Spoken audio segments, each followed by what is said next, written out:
ते स्वयं रूपकदा मह्यं ददाति स्वपदान्तिकं वन्देऽहं श्रीगुरो श्रीयुतपदकमलं श्रीगुरुन् वैष्णवंश्च श्रीरूपं साग्रजातं सहगना रघुनाथान्वितं तं सजीवं साद्वैतं सावधूतं परिजनसहितं कृष्णचैतन्यदेवं श्रीराधा कृष्णपादान् सहगणललिता श्रीविशाखान्वितंश्च हे कृष्णा करुणा सिन्धु दीनबन्धु जगत्पते गोपीश गोपीककान्त राधाकान्त नमोऽस्तुते तप्त काञ्चन गौरांगी राधे वृन्दावनेश्वरी वृषभानुसुते देवी प्रणमामि हरिप्रिये।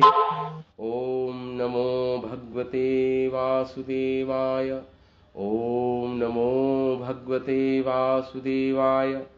ॐ नमो भगवते वासुदेवाय। नारायणं च नमस्कृत्यं नरं चैव नरोत्तमं देवीं सरस्वतीं व्यासं ततो जयमुदीरयेत्। नष्टप्रायेषु अभद्रेषु नित्यं भागवतसेवया भगवती उत्तमश्लोके भक्तिर्भवती नैष्टिकी। इदं भागवतं नाम पुराणं ब्रह्मसंहितम् इदं भागवतं नाम पुराणं ब्रह्मसंहितम् उत्तमश्लोकचरितं चकारा भगवन् ऋषि। जय श्री कृष्ण चैतन्य प्रभु नित्यानंद श्री अद्वैत गदाधर शिवासादि गौर भक्त वृंदा। हरे कृष्णा कृष्ण कृष्ण हरे हरे, हरे राम राम राम हरे हरे। वसुदेवं सुतं देवं कंसचारूणमर्दनं देवकी परमानंदं कृष्णं वन्दे जगद्गुरुम्। ॐ सहनाववतु सहनं भुनक्तु सह वीर्यं करवावहे तेजस्विनावधीतमस्तु मा विद्विषावहे। ॐ शान्तिः शान्तिः शान्तिः। ॐ रीडिंग फ्रॉम श्रीमद् भागवतम 10वां स्कंद 21वां अध्याय। हाँ हाँ, अध्याय का शीर्षक है वेणुगीत। तो वेणुगीत के जो गोपियों ने जो गाया है या भगवान ने जो गाया है वेणु के द्वारा या वेणु ने जो गाया है उसको बोलते हैं वेणुगीत। तो हमारा वेणुगीत के आखिरी 2 श्लोक हमने पूर्ण किए कल। अब इस अध्याय का उपसंहार करने के लिए यह अध्याय खत्म हो जाएगा। आखिरी के 2 श्लोक रह गए, वो वेणुगीत में नहीं आते, वो केवल गोपियां वर्णन कर रही हैं भगवान का। गोपियां वर्णन भगवान के सौंदर्य का वर्णन कर रही हैं, भगवान की वेणु माधुरी का वर्णन कर रही हैं। कल के श्लोक में गोपियों ने कहा था कि ये गोवर्धन जी कितने कितने परम भक्त हैं भगवान के, हरिदास वर रहे हैं, ये सर्वश्रेष्ठ भक्त हैं भगवान के। कल के श्लोक में इस प्रकार गोपियों ने बोला था कि ये जो गोवर्धन जी हैं, उनके ऐश्वर्य की विवेचना की कल गोपियों ने। गोवर्धन जी के जो ऐश्वर्य है, पाणिया मतलब गोवर्धन जी मानम पाणिया सुवस कंदर कंद मूले, इन वस्तुओं से गोवर्धन जी भगवान की सेवा करते हैं। कैसे? दूब ग्रास, पानी मतलब सुशीतल सुगंधित पानी, पाणिया जो झरने हैं भगवान के चरणों को धोते हैं। गोवर्धन जी पानी देते हैं, पानी, सुगंधित पानी। और सुयवस मतलब दुर्वा घास, जो हम भगवान की अर्चना करते हैं तो दुर्वा घास को भगवान को, विष्णु को अर्पित किया जाता है। तो दुर्वा घास के द्वारा भगवान को अर्घ अर्पित करते हैं गोवर्धन पर्वत। और उनकी जो घास होती है इतनी सुगंधित होती है, इतनी कोमल होती है कि गायों के लिए वृद्धि और उनके दूध में सुगंध आ जाती है। गोवर्धन जी की सेवा है। इसी प्रकार कंदर में तो गुफाएं, जिसमें भगवान राधा कृष्ण की अभिसार लीलाएं होती हैं, मिलन की लीलाएं होती हैं, और भगवान की अपने गोप सखाओं के साथ भी अनेक प्रकार की लीलाएं होती हैं। इस गुफाओं में, इन गुफाओं में गोवर्धन जी की विशेषता, जब अति धूप होती है, अत्यधिक तापमान होता है या वर्षा आ रही होती है, तो सब कंदरों में घुस जाते हैं गोवर्धन जी की और अनेक लीलाएं संपादित करते हैं। और वहाँ पे ये गोवर्धन जी कृष्ण बलराम जी के लिए अनेक बैठने लेटने के लिए स्थान अर्पित करते हैं। तो कोमल और खाने के लिए कोमल क्या आम का रस और अनेक प्रकार के फल, तरकारी, सब्जियां, मतलब ये अर्पित करते हैं भगवान को। कोमल कंद, शरीर सजाने के लिए रत्न अर्पित करते हैं भगवान को। बैठने के लिए समतल स्थान और चिकने पत्थर भगवान को अर्पित करते हैं ये गोवर्धन जी। और चमकीले जल और अन्य प्राकृतिक वस्तुओं के रूप में दर्पण और दीपक भी भगवान को भेंट करते हैं, अर्पित करते हैं ये गोवर्धन जी। इस प्रकार अनेक प्रकार से भगवान की सेवा करते हैं। तो जब गोपियों ने ये श्लोक बोला तो गोपियों ने बोला कि गोवर्धन जी की तो बात ही छोड़िए, वो तो महान श्रेष्ठ अदरी हैं। अदरी मतलब पहाड़ हैं, जो भगवान की सेवा अनेक रसों में करते हैं, अनेक प्रकार से करते हैं। कहते केवल गोवर्धन जी नहीं, इस ब्रज में जितने भी स्थावर जंगम प्राणी हैं वे सभी धन्य हैं, कृष्ण की सेवा मिलती है सबको। स्थावर प्राणी मतलब एक स्थान पर रहने वाले वृक्ष, और जंगम मतलब पशु पक्षी जो इधर से उधर विचरते हैं, वो भी धन्य हैं, परम सौभाग्यशाली हैं कि उनको कृष्ण की सेवा, कृष्ण के दर्शन, कृष्ण की वेणु माधुरी, कृष्ण की रूप माधुरी के दर्शन मिलते हैं, आस्वादन करते हैं भगवान की स्वीटनेस को। तो इस श्लोक में 19वें श्लोक में गोपियां कहती हैं, गा गोप के अनुवनम नयतो उदारा वेणु स्वने कलपदे तनुभ्रष्ट सख्या अस्पंदनं गतिमतां पुलकस्तरुणां निर्योगपाश कृतलक्षणयो विचित्रम्। ये कहती हैं गोपियां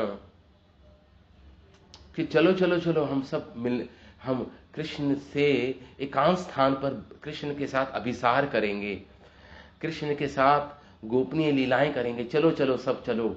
इस प्रकार गोपियां आपस में मंत्रण कहती हैं, आपस में एक दूसरे को सुझाव देती हैं, चलो चलो अभी हम सब चलते हैं। इससे पहले कि कृष्ण दूर दूर वन में गऊ चारण के लिए चले जाएं, उससे पहले हमें कृष्ण के साथ किसी निभृत स्थान पर हम भगवान कृष्ण की लीलाएं, उनकी गोपनीय लीलाएं, प्रेम पूर्वक लीलाएं में हम सम्मिलित हो जाएं, हम भगवान के साथ संग करें गोपनीय स्थान पर। इस प्रकार गोपियां कहती हैं। और फिर कहने लगी, गा गोप के अनुवनम नयतो दारा। गौओं के साथ भगवान और गोपिकाए मतलब गोपजन भगवान के गोप सखा और गौओं को लेकर भगवान अनुवनम, एक वन से दूसरे वन दूर निकल जाते हैं भगवान। अनुवनम, एक वन से दूसरे वन में भगवान प्रवेश करते हैं गौओं के साथ, गोप बालकों के साथ। और ये नया तो ये ले जाते हैं भगवान।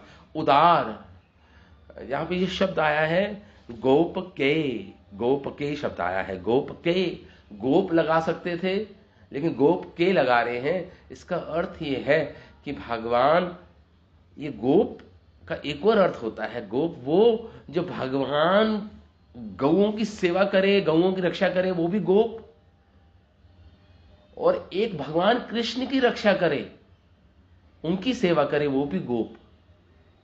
तो यहां पे जब गोप के शब्द आ रहा है, तो जब इस वृंदावन में गौ चराने भगवान जाते थे वनों में, तो यशोदा माँ सबको बुलाती थी और बलराम जी को बुलाती थी और कहती थी देखो कृष्ण का ध्यान रखना, कभी आगे मत जाने देना, तुम कृष्ण को पीछे रखना। और कृष्ण इतना चंचल है कि कभी पेड़ पर चढ़ जाता है ये, कभी कुछ इसको, कभी ये इसको चोट ना लग जाए, या किसी हिंसक प्राणी से इसको आघात ना हो जाए ये कृष्ण। इसलिए कृष्ण को घेरे रहना, आगे पीछे से घेरे रहना, मतलब कहने का अर्थ है कि इसकी रक्षा करना कृष्ण की, क्योंकि एक बड़ा ही चंचल स्वभाव का है कृष्ण। इस प्रकार यशोदा मैया कहती हैं। तो इसलिए यहाँ पे सुखदेव गोस्वामी शब्द लगा रहे हैं गोपिकई, ग्वाल बालों के साथ भगवान, वो ग्वाल बाल जो भगवान की रक्षा करते हैं, भगवान को आनंद देते हैं। अनुवनम नयतो उदारा, और ये ले जाते हैं, उदार हैं भगवान। उदार का अर्थ है भगवान अपने गौओं के प्रति और इन गोप सखाओं के प्रति उदार चरित्र वाले हैं भगवान। उदार मतलब इनको आनंद प्रदान करते हैं भगवान, इनके आनंद के लिए भगवान अनेक लीलाएं संपादित करते हैं, लीलाएं करते हैं भगवान वृंदावन में, वनों में, वृंदावन के वनों में भी। तो इसलिए उदार चरित्र है भगवान का। भगवान से संबंधित ये गौएं, ये बछड़े, भगवान के गोप सखा बलराम जी सभी आनंद विभोर हो जाते हैं भगवान की लीलाओं को देखकर, उनकी वाणी को सुनकर, उनकी श्री अंग को स्पर्श कर कर। इसलिए उदार चरित्र वाला गोपियां यहां पे बोल रही है भगवान कृष्ण को। भगवान बड़े ही उदार चरित्र वाले हैं। वेणु स्वने कलपदे स्तनुभ्रत्सु सख्या, और भगवान वेणु वादन करते हैं जब, वेणु स्वने कलपदे, अत्यंत मधुर, कलपदे अत्यंत मधुर, जब भगवान वेणु वादन करते हैं, वेणुनाद करते हैं अपनी वंशी से, वेणु से, तो इतनी अत्यधिक मधुर होती है वो, इतना क्या है, कलपद होती है वो। कलपद का अर्थ बता रहे हैं यहाँ पे, मधुर स्वर वाली होती है वो। जब उसकी ध्वनि स्फुटित होती है वेणु से, भगवान की ध्वनि, तो वो और अधिक मधुर हो जाती है, और अधिक मधुर हो जाती है। वेणु स्वने कलपदे तनुभ्रत्सु सख्या, हे सखी,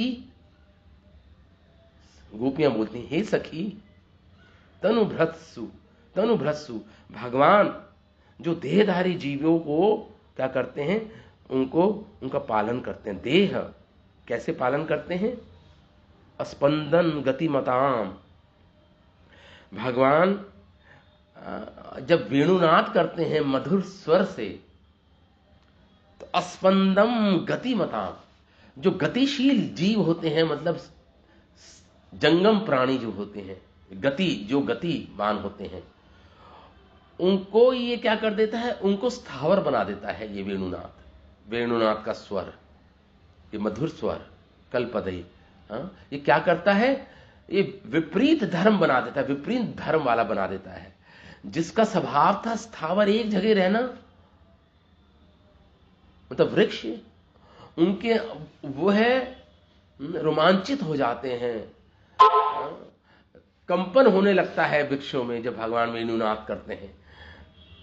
ये प्रेम के विकार उत्पन्न हो जाते हैं वृक्षों में, कंपन होता है, उनके रोम नहीं होते वृक्षों में, लेकिन नवपल्लक अंकुरित फूट जाते हैं, अंकुर, नए नए अंकुर, नव अंकुर उत्पन्न हो जाते हैं, स्फुटित हो जाते हैं जब भगवान का वेणुनाद को सुनते हैं।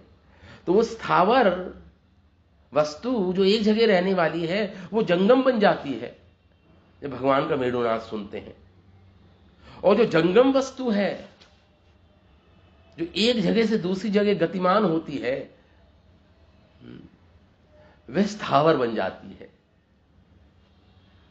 हमने पढ़ा किस प्रकार जब भगवान का वेणुनाद सुनते हैं तो गौएं, बछड़े, गोप सखा सब एक स्थान पर, चित्रकला मतलब एक स्थान पर स्तंभित हो जाते हैं। स्तंभ हो जाना, ये अष्ट सात्विक विकार हैं, ये प्रेम के विकार हैं। एक जगह नदियां रुक जाती हैं बहना, पशु पक्षी एक स्थान पर खड़े हो जाते हैं और बहुत ही आनंद विभोर होकर भगवान के वेणुनाद को सुनते हैं। पक्षी टहनियों पर बैठी अपनी आंखें मूंद लेते हैं। हिरनियां, मयूर नृत्य करने लगते हैं भगवान के पास आकर, जब वेणुनाद को सुनते हैं, भगवान के वेणुनाद को सुनते हैं। तो यही कह रही हैं गोपियां यहां पे, अस्पंदन गतिमताम। अस्पंद हो जाता है, स्पंदन नहीं रहता गतिमान प्राणियों में, अस्पंद हो जाते हैं। और जो स्थावर प्राणी हैं वो गतिमताम हो जाते हैं, वो पुलकित हो जाते हैं, कंपित हो जाते हैं, तो गतिमताम हो गए। पुलक तरुणाम, जो तरु मतलब वृक्ष, पुलक पुलकित हो जाते हैं भगवान का जब वेणुनाद सुनते हैं ये वृक्ष। निर्योग पाश कृत लक्षण यो विचित्रम। और भगवान का ये विचित्र वेश, भगवान ने गोप वेश है भगवान का, बहुत सुंदर गोप वेश है। गोपियां कहते हैं निर्योग पाश कृत लक्षण। भगवान के लक्षण से भगवान को पहचाना जाता है। जब किसी व्यक्ति को किसी के उसके लक्षणों से पहचाना जाए, उसके गुणों से पहचाना जाए किसी व्यक्ति को, उसके गुणों से जाना जाए किसी व्यक्ति को, उसको बोलते हैं कृत लक्षण। उसके गुणों से जाना जाए किसी व्यक्ति को। तो भगवान के गुण क्या है? भगवान ने सुंदर पीली रेशमी पगड़ी पहन रखी है भगवान ने, और उस पगड़ी पर भगवान ने क्या किया हुआ है? निर्योग पाश। निर्योग पाश होता है वो रस्सी, जब हम गाय को धोते हैं तो गायों की बाही जंघा से उसके गले तक एक रस्सी बांध दी जाती है। गौओं के बाएं जंघा से गौओं की गले तक रस्सी बांध दी जाती है, ताकि वो जब गौओं के धोने का समय होता है, जब दूध निकालते हैं हम गौओं का, उसे बोलते हैं निर्योग पाश। वो पाश होता है निर्योग पाश। तो जो चंचल बछड़े होते हैं, ताकि वो दुग्ध दोहन के समय आके उसमें बाधा ना डालें, इसलिए ये निर्योग पाश भगवान ने क्या किया हुआ है। और ये पीले रेशमी धागों से बनी है ये जो रस्सी है भगवान की। हाँ, निर्योग पाश। जो भगवान के क्या बोलते हैं, इनको बोलते हैं नोइया हिंदी में। नोइया मतलब भगवान इन रस्सियों को अपने साथ ले जाते हैं जब गोचारण करने जाते हैं। एक तो रस्सी भगवान के कंधे पर लटकी रहती है, और दूसरी रस्सी जो ये जो दूसरी रस्सी भगवान की पगड़ी पर, ये रेशमी कलर की रस्सी होती है, किसी भी रंग की हो, और उसके दोनों छोरों पर फूल और मोतियां लटकते हैं। ये इतनी सुंदर रस्सी होती है। तो भगवान इसको अपनी शोभा बढ़ाने के लिए अपने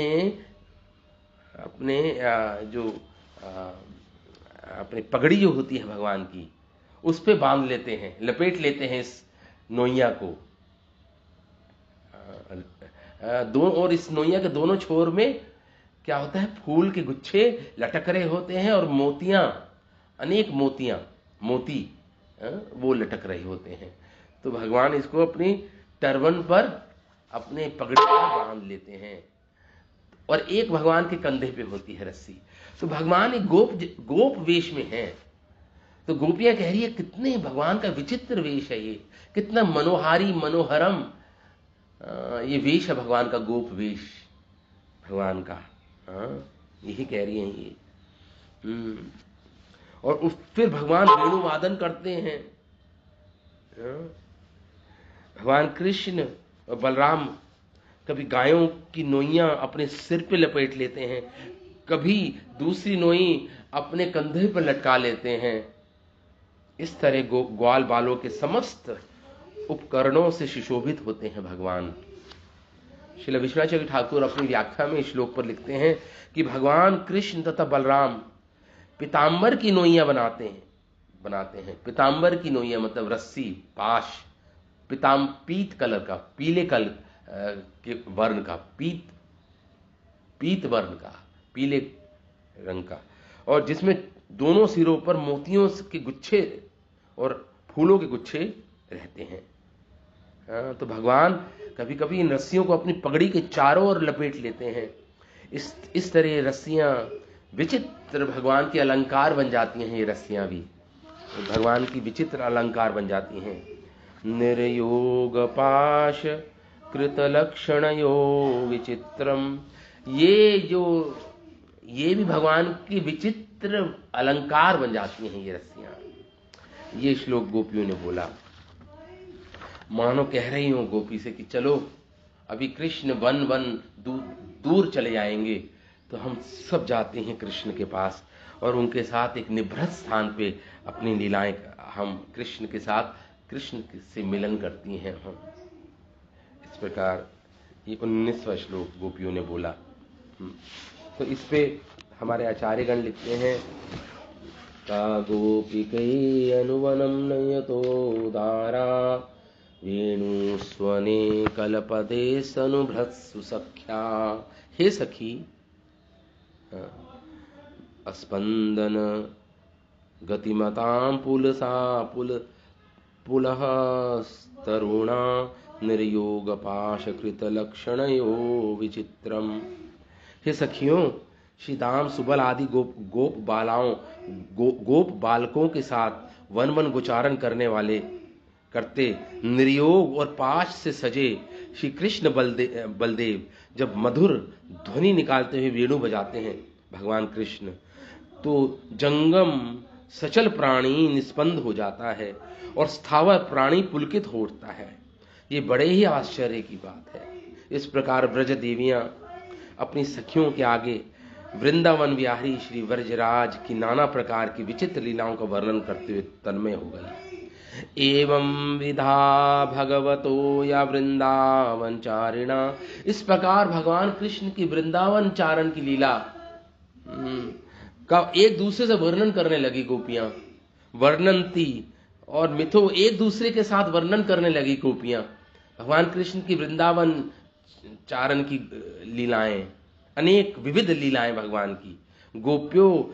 और इस प्रकार जब भगवान की लीलाओं का स्मरण कर रही हैं, क्रीड़ास्तन्मयताम, और एक दूसरे से बोल रही हैं भगवान की इन वृंदावन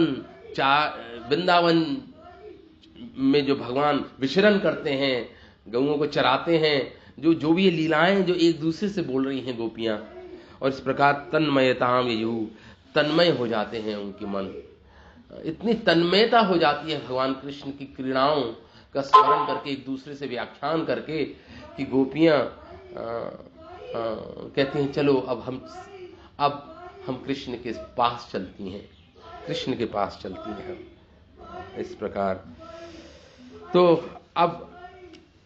तो इसलिए तो गोपियों का यही कहना है इस श्लोक में भी कि एकमात्र हतभागिनी हम गोप रमणियां हैं। अरे वृंदावन की तो सारे स्थावर जंगम प्राणी ही कोई ऐसा इस वृंदावन में स्थावर जंगम ऐसा कोई प्राणी नहीं जो श्री कृष्ण की वेणु माधुरी और लीला माधुरी के आस्वादन का सौभाग्य प्राप्त ना करे।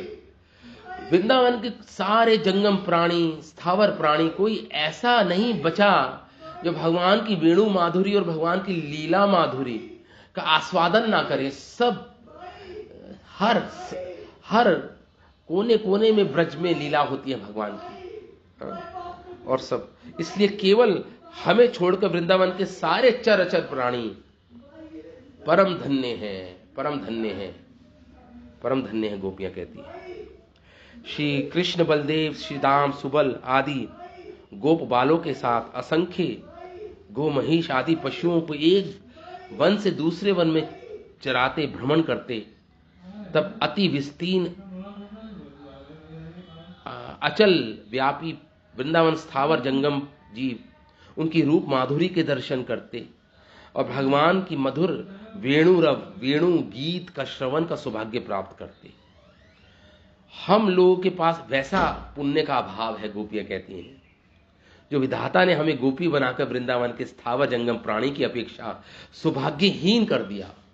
वृंदावन के स्थावर जंगम प्राणी इतने सौभाग्यशाली हैं, लेकिन हम ही हतभाग्य हैं, हम ही सौभाग्यहीन हैं। गोप बालक कितने धन्य हैं, कितने धन्य हैं, सदा श्री कृष्ण के साथ रहकर वन विहार के विविध दुख भय आदि से उनकी रक्षा करते हैं। गोप बालक कितने धन्य हैं, कह रही हैं गोपियां, जो जब भगवान के साथ वन विहार करते हैं तो विविध दुख और भय से भगवान की रक्षा करते हैं। इसलिए उनका नाम गोपके बता रहे हैं यहाँ पे, गोपके। केवल गौओं की रक्षा और नहीं करते ये गोप, ये भगवान कृष्ण की भी विविध दुखों से भय से भगवान की रक्षा करते हैं। वन गमन से पूर्व माता यशोदा वात्सल्य से भरकर श्री दाम, सुबल आदि को ये बात स्मरण करा देती हैं कि वे हर समय चंचल स्वभाव वाले कृष्ण के साथ रहकर वन विहार के विविध दुख भय आदि से उनकी रक्षा करें। इसलिए शब्द आया है गोपके, गा गोपके वनम नयतो धारा। सखियों, गोप बालक धन्य हैं। हम लोगों में वैसी सेवा की योग्यता ही नहीं। गोप रमणियां ना होकर हम गोप बालक होती, गोपियां कहती हैं, तो नाना प्रकार की प्रेम सेवा पाकर धन्य हो सकती थी। गोप बालक तो स्वच्छंद रूप से कृष्ण के साथ साथ सर्वत्र परिभ्रमण किया करते हैं, हम नहीं कर पाती। उनकी सभी प्रकार की लीलाओं के माधुर्य आस्वादन से वे सतत परमानंद में मग्न रहते हैं। सखाओं के मधुर सख्य दास से रस गोष्ठ विहार की बात करती हैं गोपियां एक दूसरे से। ब्रजबालाओं के महाभाव भावित चिद दर्पण में गोष्ठ लीलाएं मानो साक्षात ही उभरने लगी। गोपियों के चित्त दर्पण में भगवान की अनेक जो लीलाएं हैं गोप बालकों के साथ मानो उभरने लगी। ब्रज देवियों ने कहा, हाय, इस ब्रज में जन्म लेकर भी हमने रमणी जन्म पाकर भी हमें सभी प्रकार के सौभाग्य से वंचित होना पड़ा। वृंदावन के स्थावर जंगम सब श्री कृष्ण के मधुर वेणुनाथ का श्रवण का सौभाग्य प्राप्त करते हैं। वेणुनाथ माधुरी सबका मन हरण कर लेती है भगवान। इसलिए मधुर ये विविध भावों के संकेत आदि से चित्त में नाना प्रकार के भावों का उद्गम कराती है। अनेक प्रकार के भावों का उद्गम कराती है ये वेणु की नाद। अनेक भाव अनेक भक्तों में उत्पन्न होते हैं, पशु पक्षियों में, गोपियों में, भगवान के गोप सखाओं में, बलराम जी में अनेक अलग अलग प्रकार के भाव उत्पन्न होते हैं प्रेम के। इसलिए इस प्रकार श्री कृष्ण की अब जब भगवान कृष्ण चलते हैं तो उनके चरणों में जो नुपुर बंधे होते हैं या जो पाजेब होती है वो भी मधुर ध्वनि करती है। तो भगवान जब वेणुनाद करते हैं तो उस जो भगवान के चरणों में जो नुपुर बंधे होते हैं तो वो छन छन छन करते हैं, तो भगवान उसी के साथ वेणुनाद करते हैं। मतलब वेणुनाद के साथ उसका कोहरेंस, मतलब उसके साथ एक ताल में भगवान वेणुनाद करते हैं, जो उनके नुपुर किंकणी ध्वनि। इसलिए चैतन्य महाप्रभु कहते हैं, नुपुर किंकणी ध्वनि हंस सारस जिनी। भगवान के नुपुर में जो किंकणी है, जो ध्वनि निकलती है, जो हंसों को, सारस को अति प्रिय है वो ध्वनि, कंकण ध्वनि चटक लजाए। और भगवान के हाथों में जो भगवान ने कंगन पहन रखे हैं उसकी ध्वनि निकलती है। चटक लजाए एक बार जई सुने। महाप्रभु कहते हैं जो एक बार सुन लेता है भगवान की चरणों की नुपुर की ध्वनि, भगवान का वेणु रव, भगवान के कंगन की किंकणी ध्वनि, किंकण ध्वनि, तो यही बार जई सुने, जो एक बार भी सुन लेता है। व्यापी रहे तार काणे, अन्य शब्द से काणे ना जाए। तो इतना आनंद विभोर हो जाता है जब उसके कान में वो ध्वनि पहुंचती है, भगवान की वेणु की ध्वनि, भगवान के नुपुरों की ध्वनि जब वो सुनता है कोई, तो अब कोई दूसरे शब्द नहीं कोई सुनना चाहता। अन्य शब्द से काने ना जाए, अब उसके कान में दूसरे शब्द नहीं डालना चाहता वो, केवल भगवान की वेणु गीत की वेणु रव, वेणुनाद और भगवान के नुपुरों की किंकणी ध्वनि ही सुनना चाहता है वो। इतना माधुर्य है भगवान कि इस वेणु रव में और नुपुर की ध्वनि में। सखियां इस वृंदावन में सभी भाग्यवान भाग्यवती हैं, केवल हम ही हतभागनी हैं। हम लोगों को कोई अनुभव ही नहीं हुआ। श्री कृष्ण बलदेव जब वन में गोचारण करते हैं तो उनके सुंदर चरणों में मणि नुपुर बजते रहते हैं। आहा, कितने सुमधुर, कितने श्रुति सुखकर हैं ये। किंतु सुनने का उपाय नहीं। अधर पल्लव पर जो मधुर वेणु बजाता है वह तो भुवन मोहन है। सब कान खड़े सुनते हैं, पर हम सुनने का अधिकार नहीं, हमें सुनने का अधिकार। इस प्रकार गोपियां कह रही हैं। मधुर से भी सुमधुर वेणु ध्वनि पर कानों के होते भी हम नहीं सुन पाती।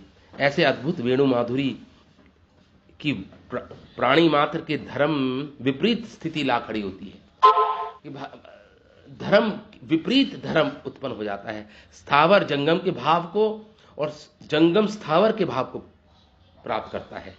वृक्ष अंकुर फूटने के भाने पुलकित हो जाते हैं, मधुधारा वर्षण के भाने अश्रुधारा बहाने लगते हैं। पवन की गति रुक जाती है, चंद्र सूर्य खड़े सुनते हैं, नदी की गति स्तंभित हो जाती है। पर्वत का जो जल है वह द्रव बन जाता है, एक जगह इकट्ठा हो, मतलब द्रव बन जाता है। पशु पक्षी सब चित्रलिखित मतलब एक जगह स्थान पे खड़े हो जाते हैं। निस्पंद को वेणु सुनने लगते हैं। श्री कृष्ण बलदेव जिस वेश में रहते हैं उसका माधुर्य अब यहाँ पे प्रकट हो रहा है। श्री गोविंद कटी तट पर पीत धड़ा पहनते हैं। भगवान अपने कटी स्थान पर अपने कमर में पीत वस्त्र पीले वस्त्र और सिर पर मोहन चूड़ा,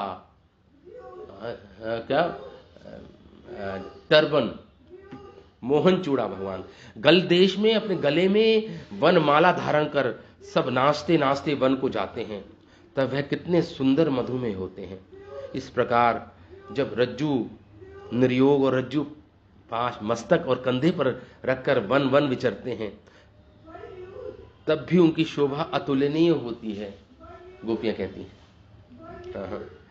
तो इस प्रकार ये आनंद वृंदावन चंपू एक ग्रंथ है, उसमें कवि कर्णपूर्ण दास जी लिखते हैं कि जो माधुर्य सिंधु में गिरता है, जो कृष्ण की माधुर्य सिंधु में गिरता है, वह केवल मधुरमय का ही अंगीकार करता है। कोई शहद के समुद्र में गिर जाए तो शहद की मिठास का ही तो वो अनुभव करेगा। तो जो कृष्ण की माधुर्य सिंधु में, समुद्र में कोई गिर जाता है कृष्ण की, तो वो केवल मधुरमा को ही अंगीकार करेगा कृष्ण की।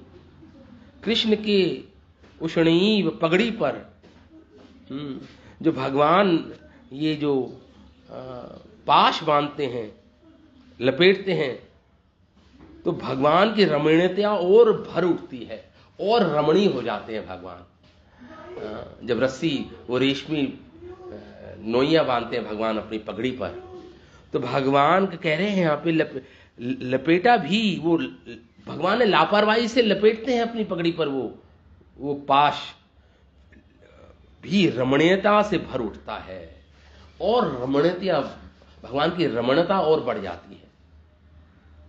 इस प्रकार बोल रहे हैं। हमारे आचार्य वैष्णव तोषणी टीका में लिखते हैं कि जो ये पाश है भगवान, ये दोनों अग्रभाग मोतियों के गुच्छों से सजे होते हैं। श्री कृष्ण इन दोनों वस्तुओं को पगड़ी और कंधे पर रख लेते हैं। ये गोपवेश सभी के मनों को हरण करता है। गोप सुंदरियों के लिए अत्यंत मनोहर उठा। भगवान इस प्रकार गोपियों के चित्त को आकर्षित करते हैं। श्री सनातन गोस्वामी लिखते हैं कि जिससे श्री कृष्ण के साथ संपूर्ण रूप से योग या मिलन होता है, जिससे प्रेम संपदा विरोधी योगियों की निर्विकल्प समाधि भी विच्छिन्न हो जाती है, उसको निर्योग पाश बोलते हैं। एक और अर्थ बता रहे हैं सनातन गोस्वामी। एक तो वो रस्सी निर्योग पाश, जो गाय के गऊओं के जब धोते हैं गऊओं को, या गऊओं को जो चंचल गऊएं होती हैं इधर उधर जाती हैं उनको बांधने के लिए, एक तो वो रस्सी यूज होती है, ये निर्योग पाश बोलते हैं उसको। एक दूसरा अर्थ ये है कि भगवान अपनी इस रस्सी से, इस पाश से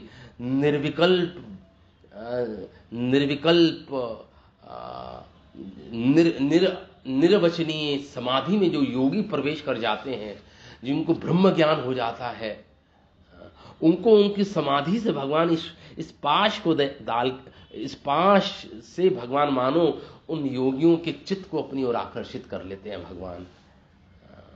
ये भगवान की विशेषता है। इसलिए सनातन गोस्वामी कह रहे हैं उसको भी निर्योग पाश बोलते हैं क्योंकि ये योगी तो प्रेम संपदा नहीं होती इन योगियों में, ये तो अष्ट योगी होते हैं, इनके पास प्रेम संपदा नहीं होती, तो इनकी निर्विकल्प समाधि भी विच्छिन्न हो जाती है, छिन्न हो जाती है। ये प्रेम लक्षण या बंधन, प्रेम लक्षण पाश है भगवान का, ये निर्योग पाश। प्रेम से भगवान इस पाश से बड़े बड़े योगियों के चित्त को अपनी ओर खींच लेते हैं भगवान, जिससे देहधारी मात्र के मोह आदि से उत्पन्न, तो अर्थात जिस प्रेम बंधन से श्री कृष्ण भक्तों के चित्त को बांधकर उन्हें सदा अपना बना लेते हैं, वही प्रेम पाश उनकी पगड़ी और कंधे पर निर्योग पाश के रूप में विराजता है। कितना सुंदर सनातन गोस्वामी कह रहे हैं वही प्रेम पाश, उसको प्रेम पाश भी बोलते हैं, निर्योग पाश बोलते हैं, जो भगवान अपने प्रेम, जिस प्रेम बंधन से भगवान अपने भक्तों के चित्त को बांध देते हैं और सदा के लिए उसको अपना बना लेते हैं इस पाश को डालकर, वही प्रेम पाश अब भगवान की पगड़ी और कंधे पर निर्योग पाश के रूप में विराजता है। श्री कृष्ण के वंशीनाथ के फलस्वरूप वृंदावन के स्थावर जंगम का स्वभाव अदल बदल हो जाता है स्वभाव। इसलिए गोपियां, ब्रज देवियां एक दूसरे से कहने लगी, सखियों ये वेणु कृष्ण का वेणुनाद नहीं, ये वेणुनाद नहीं है कृष्ण का केवल, ये तो महामोहक मंत्र विशेष है। ये कृष्ण का, ये बहुत बड़ा जादूगर है ये कृष्ण, ये कहीं मंत्र जानता है जिससे मोहित हो जाता है, चित्त को मोहित कर लेता है अपने मंत्र से, और इसकी वेणु उसका साथ देती है। तो ये वेणुनाद नहीं है गोपियों, सखियों, ये तो महामोहन मंत्र विशेष लगता है हमें। यह वेणुनाद रूपी मोहन विद्या द्वारा सबका मन मोहित कर उसे निर्योग पाश से बांध देता है। चलो हम सब ऐसे निभृत स्थान पर चलें जहां ये मोहन वेणुनाद हमें कर्ण गोचर हो, हम सुन पाए, हमारे कर्ण उसको सुन पाए। चलो ऐसे स्थान पर चलते हैं जहां कृष्ण भगवान, जहां कृष्ण का हम वेणुनाद सुन पाए। कैलाजतो वेणु ध्वनि सिद्ध मंत्रादि योगिनी तूती हया मोहे नारी रमन। चैतन्य चरितमृता में महाप्रभु कहते हैं कैलाजतो वेणु ध्वनि, तो ये वेणु ध्वनि है, ये सिद्ध मंत्र है कोई जिस प्रकार योगिनियों के पास सिद्ध मंत्र होता है, मोहित कर लेता है। दूती हया मोहे नारीर मन, और इसने राधा रानी कहते मेरे मन को हर लिया इस मोहन पाश से, इस प्रेम बंधन से, ये वेणु रव करके, वेणुनाथ करके। इसमें कोई मोहनीय शक्ति है, ये कोई महामंत्र है ये कृष्ण का। महा उत्कंठा बढ़ाइया, जब हम सुनती हैं गोपी, राधा रानी कहते जब मैं सुनती हूं इस वेणुनाथ को तो महा उत्कंठा बढ़ाइया, मेरी उत्कंठा को बढ़ा देता है।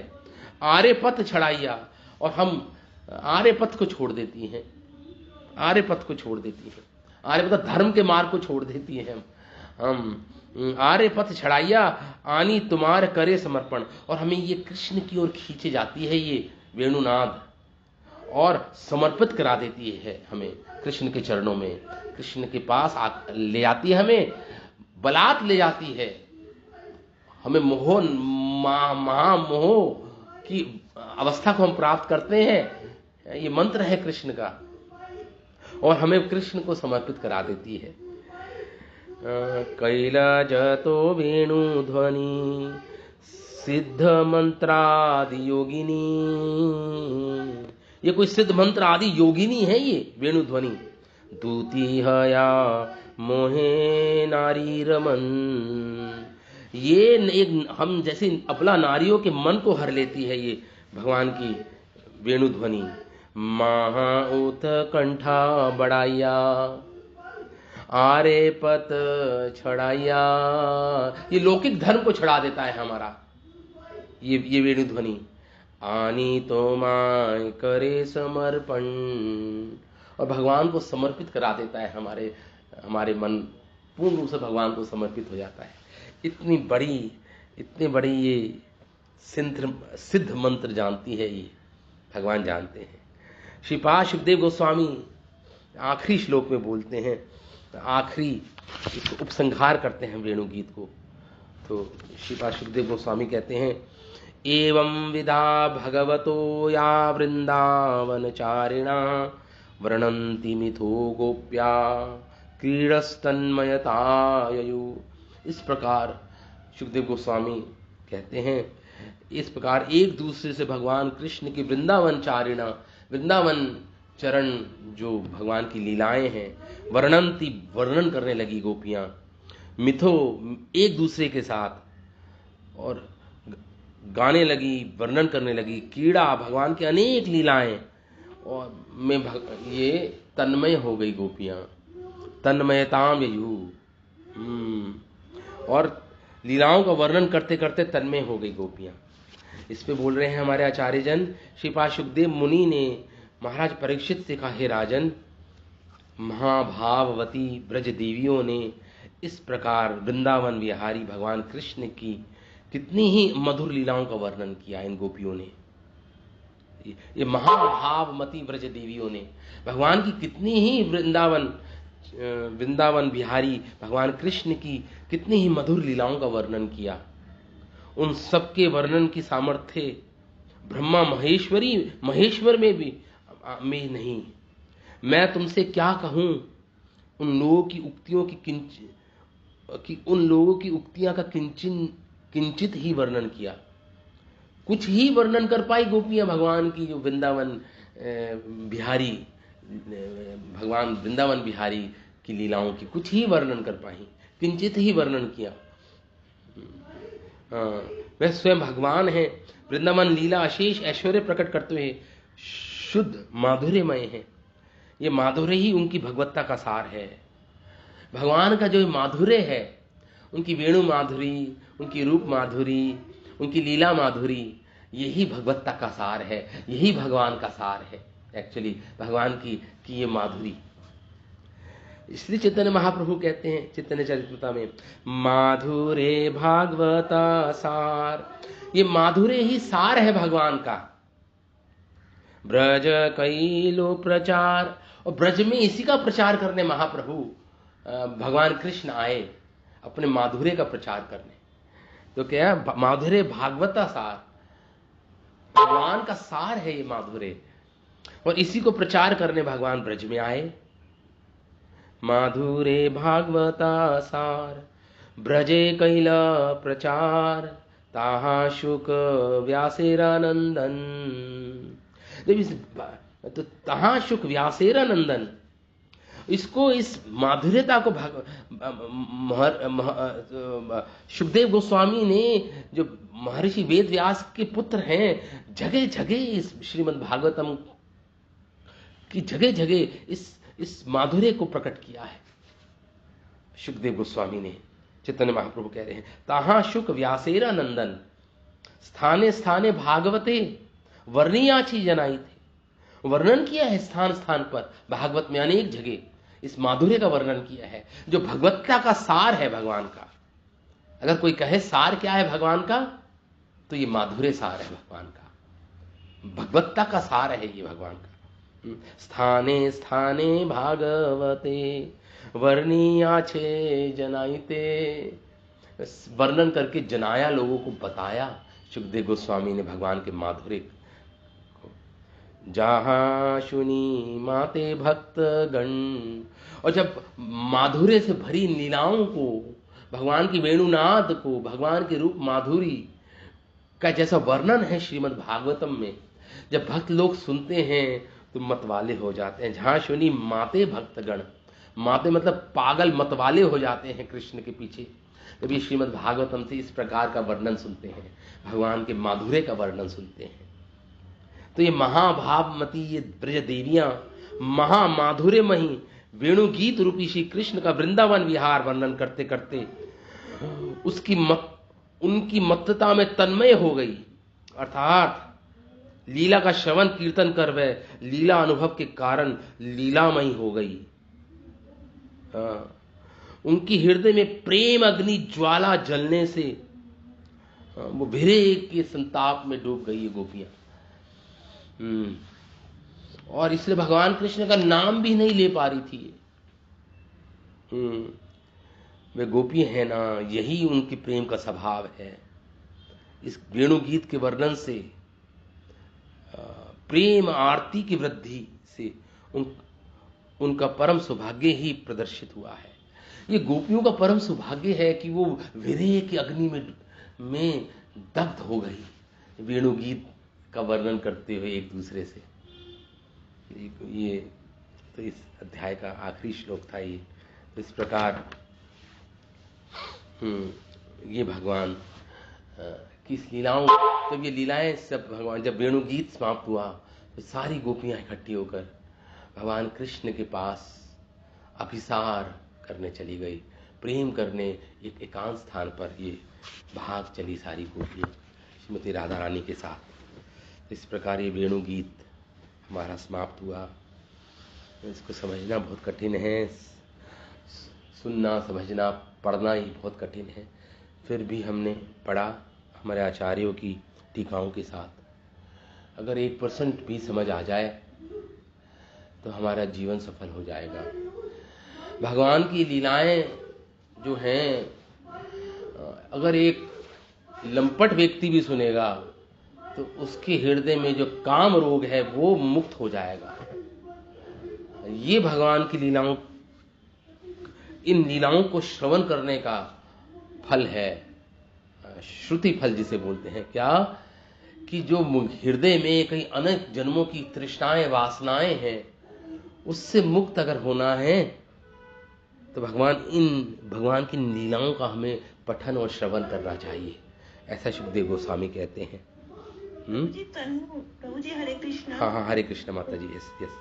तनु भर्सु एक आपने कुछ, हाँ, तनु भर्सु मतलब जो देहधारी जीव हैं उनको ये आनंद देते हैं भगवान, उनका धर्म विपरीत करा देते हैं। तनु भर्सु मतलब ये हुआ जो देहधारी, तनु मतलब होता देह, जो देहधारी जीव हैं, जो स्थावर प्राणी हैं, देहधारी जो स्थावर उसने शरीर धारण कर रखा है, या जिन्होंने जंगम देह धारण कर रखा है, उनके धर्म को विपरीत कर देती है ये भगवान की वेणुनाद, ये भगवान की वेणु जो रव है, इसका ये स्वभाव है, धर्म विपरीत कर देती है। स्थावर प्राणियों को जंगम बना देती है, जंगम प्राणियों को स्थावर बना देती है, स्तंभित हो जाते हैं एक जगह। ये भगवान की वेणुनाद का लक्षण है, ये भगवान का। ये लक्षण है। तो इसलिए शब्द आया यहाँ पे तनु भ्रत्सु सख्या। तनु भ्रत्सु मतलब जीवों के लिए, हे सखियों, ये तनु भ्रत्सु मतलब देहधारी जीवों के लिए सखिया कह रही है, हे सखी, अस्पंदन, अस्पंदन का भाव आ जाता है। गतिमताम, और गति करने वाले जीवों का, गति करने वाले जीवों का अस्पंदन हो जाता है। अस्पंदन मतलब स्पंद नहीं रहता, स्तंभित हो जाता है, एक जगह जैसे एक जगह खड़े रह गए, बिल्कुल जो जहां सुनता था वहीं पे खड़ा रह गया, कोई निष्क्रिय बन जाता था, कोई क्रिया नहीं, केवल भगवान के वेणुनाद में इतना प्रेम विभोर हो जाता था, उसका हृदय इतना द्रवित हो जाता था प्रेम में कि वो वहीं की वहीं खड़ा रह जाता था। बछड़े पी रहे हैं माँ का, गऊं का स्तनपान कर रहे हैं, उनका मुंह खुला का खुला रह जाता था बछड़ों का। गऊं अपनी आंखें बंद करती थी, अपनी आंखों से अश्रु की धारा बहने लगती थी गऊं, जब ये भगवान का वेणुनाद सुनती थी। तो इस श्लोक में तो वेणुनाद की, तो अभी तक हमने पूरे अध्याय में वेणुनाद का ये विशिष्ट लक्षण है, वेणुनाद भगवान का ऐसा लक्षण है। और यहाँ पे तो भगवान की सुंदर गोप सखा, जो भगवान ने गोप रूप धारण कर रखा है भगवान ने, उसका भी वर्णन यहाँ पे गोपियों ने किया। और किस प्रकार भगवान निर्योग पाश अपने अपने पगड़ी पर बांधते हैं और किस प्रकार कंधे पर बांधते हैं, इस और भगवान की रमणीयता और बढ़ जाती है। भगवान लापरवाही से बांधते हैं निर्योग पे, ऐसे ही बांध देते हैं, लेकिन और सुंदर लगने लगते हैं भगवान कृष्ण। तो इस प्रकार, इसलिए विचित्रम, विचित्र वेश का वर्णन कर रही, यहाँ पे शब्द आया है कृत लक्षणयो विचित्रम, आश्चर्यजनक भगवान का ये गोप वेश है भगवान का। और आश्चर्यजनक है भगवान का वेणु नाद, आश्चर्यजनक है भगवान का गोचारण लीलाएं, आश्चर्यजनक है भगवान की हर वस्तु आश्चर्यजनक है। मधुरम मधुरम, सब चीज मधुर है, सब आश्चर्यजनक है भगवान की हर वस्तु। तो इस प्रकार ये हमारा अध्याय पूर्ण हुआ। तो भगवान की हमारे, मैंने आचार्यों की कमेंट्री भी पढ़ दी है साथ में। तो भगवान की हर वस्तु आश्चर्यजनक है। तो इस प्रकार जीव गोस्वामी ने भी इस प्रकार ही लिखा है कि भगवान, हे सखियों, सचमुच गोचारण के बहाने अपने गण और भाइयों के साथ विचरण करते हुए ये कृष्ण कोई जादूगर ही प्रतीत होते हैं। इसी भाव से गोपियां कहने लगी, गा गोप के लोमना, मतलब वो जो पाश होता है, दोनों इन्होंने जादूगरों जैसे चिन्ह को धारण किए हुए हैं। किसी के भी हाथ पैर बांधना चाहते हैं भगवान बांध देते हैं अपने।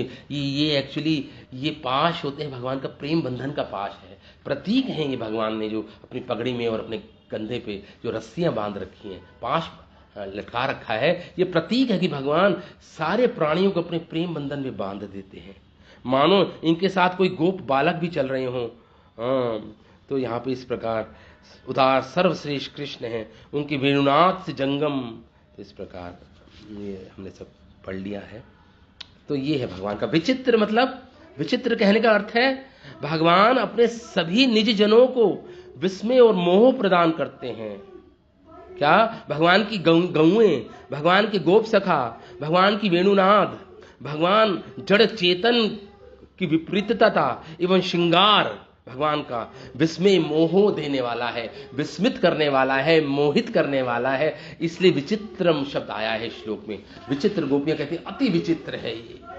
भगवान का केवल वेणुनाद ही नहीं, भगवान का श्रृंगार, भगवान के गोप सखा, भगवान की गौएं, भगवान का वेणु वा नादन, सब ही विचित्र है, गोपियां कहती हैं। और इस प्रकार गोपियां प्रेम में डूब गई, तन्मय हो गई भगवान कृष्ण की लीलाओं का एक दूसरे से वर्णन करते करते तन्मय हो गई गोपियां। और उस तन्मयता में ये उठ खड़ी हुई और भागी कृष्ण की ओर। और निभृत स्थान, एकांत स्थान पे भगवान कृष्ण अब इनके साथ लीलाएं भगवान ने की, प्रेम भरी चितवन से देखा, और निभृत स्थान पे निकुंज में जाकर इन गोपियों के साथ भगवान ने इन गोपियों की इच्छाएं पूरी की। क्यों? क्योंकि महाभावमती गोपियां हैं ये, महाभाव धारण कर रखा है इन्होंने, विराजता है इनके हृदय में। तो क्यों ना भगवान इनकी इच्छाओं को पूरी करेंगे, इनकी अभिलाषाओं को पूर्ण क्यों नहीं करेंगे कृष्ण। तो इस प्रकार कृष्ण तो प्रेम के वशीभूत है, प्रेम के वशीभूत है। तो इस प्रकार गोपियों ने अपना जीवन सार्थक बनाया। इस वेणु गीत के माध्यम से गोपियों ने अपने प्रेम का उद्गार प्रकट किया है।